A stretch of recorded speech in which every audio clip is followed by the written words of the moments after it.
Mag-enjoy kayo. Mga kapuso, Noche Buena na po mamaya. At kita nyo naman, may mga aga salo-salo namin sa UH Barkada. Ha? Ang sarap ng lechon, di ba? Kaya maraming salamat po, Lydia's Lechon. Lydia's Lechon! Classic Lydia's Lechon. Okay. Salamat po sa pagkikitambay, mga igan. Maraming salamat uli. Sikat Choir!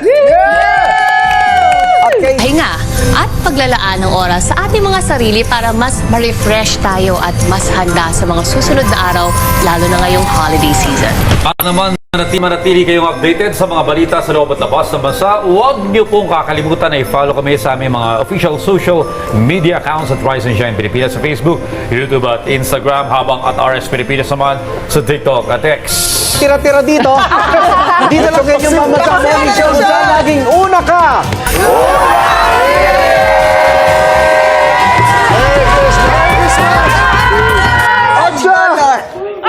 Alam niyo ba kung bakit espesyal tayo mga Pilipino? Dahil may mga katangian tayong kakaiba at tunay na kahanga-hanga. Gaya na lang ni Miguel, na likas na matulungin. Guys, help natin si Manong oh. O kaya ni Adrian, na may respeto at paggalang. Lola, paano po? Nariyan din si Aya, na malalim ang pananampalataya.